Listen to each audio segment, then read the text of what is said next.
अब जब तक हमारे पुण्य चलते हैं तब तक तो हमारा राम प्रसन्न होता है, भगवान खुश होता है। जैसे कोई व्यक्ति सुखी नजर आता है तो आम व्यक्ति कहता है कि भाई इस पे भगवान राजी है, परमात्मा इस पे प्रसन्न है।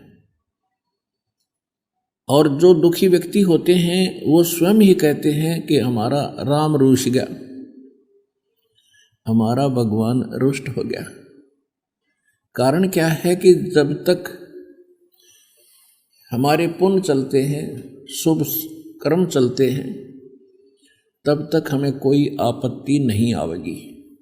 हम चाहे कितने गलत काम करते रहें, चाहे हम कितना उद्मस उतारें और कितनी ही गलत वस्तुओं का सेवन करें। जैसे हम पहले देखा करते थे और अब तो और अच्छी तरह ध्यान में आती हैं ये बातें, जो व्यक्ति कभी भगवान को स्वप्न में भी याद नहीं करते और सारा दिन कोई गुटी लावे, कोई ताश खेले या कोई बकवाद करे, अटपट करता है और सारे सुख हैं उनके पास, तो अब परमात्मा के इस ज्ञान से पता चला कि इनके अभी कोई संस्कार ठीक चल रहे हैं।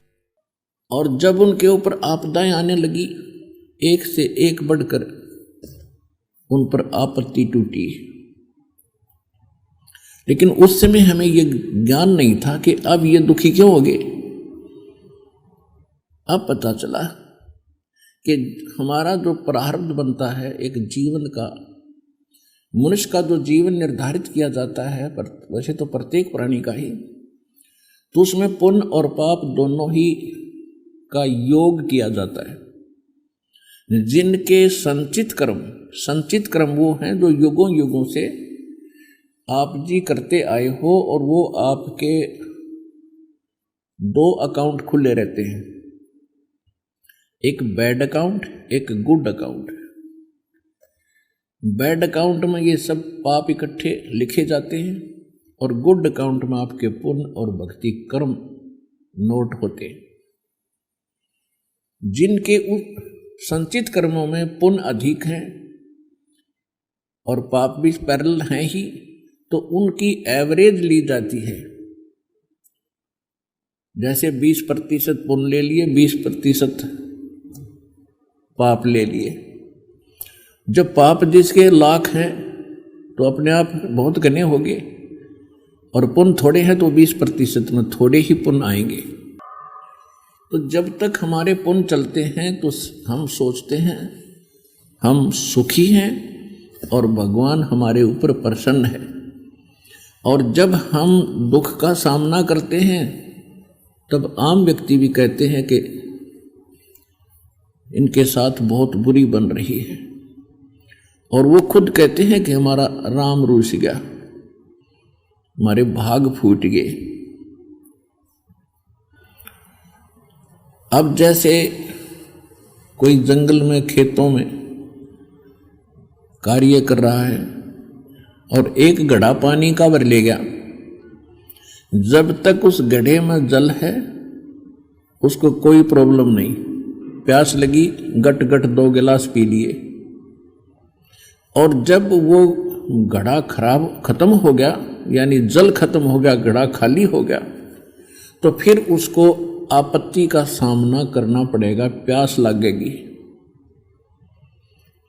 तो उसके वो पुण्य थे वो खत्म हो गए, समझो, जो उसने संग्रहित करके ला रखे थे खेत में जल भर के।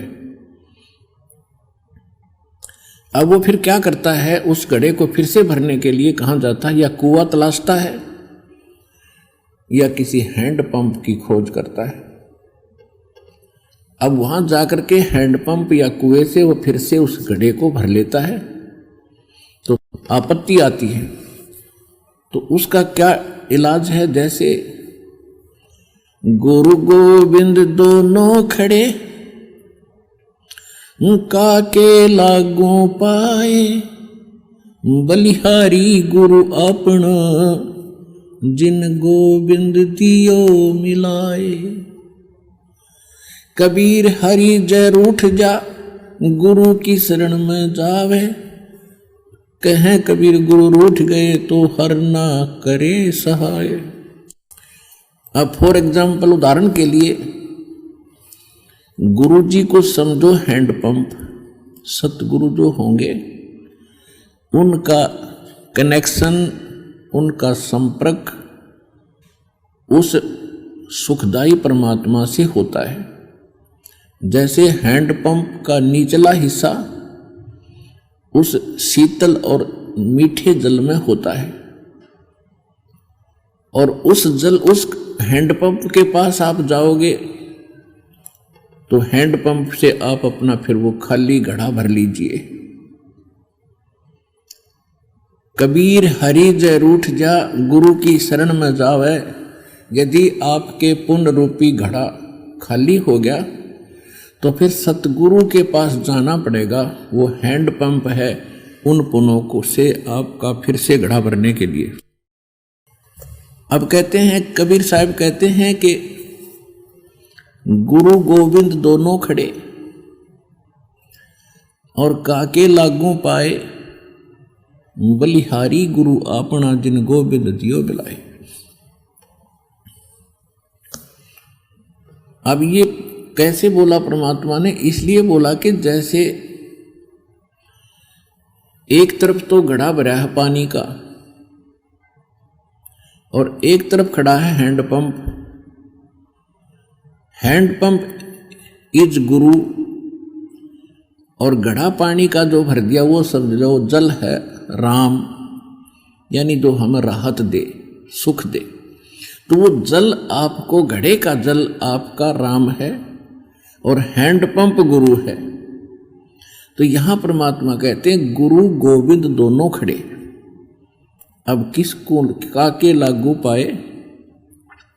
स्वयं ही उत्तर भी दे रहे हैं कि बलिहारी गुरु आपना जिन गोविंद दियो मिलाए। उस घड़े से और घड़े और हैंडपंप में से किसको सिलेक्ट करेंगे? परमात्मा उत्तर भी दे रहे हैं कि हम तो अपने गुरु के ऊपर बलिहारी हैं। हैंडपंप मिल गया तो 20-100 घड़े भर ले, और हैंडपंप नहीं है तो जो भगवान यानी जल आपके पास उपलब्ध है वो कुछ ही समय के लिए है। तो इसलिए सतगुरु का इस जीवन के अंदर घनी जरूरत है। ये सतलोक आश्रम बरवाला, जिला हिसार, हरियाणा के अंदर वो हैंडपंप है जो इस विश्व में नहीं है।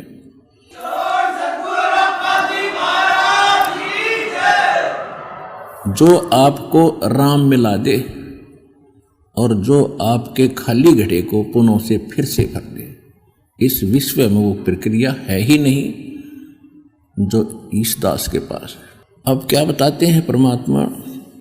राम नाम रटते रहो जब तक घट में प्राण, कबू तो दीन दयाल के भनक पड़ेगी कान।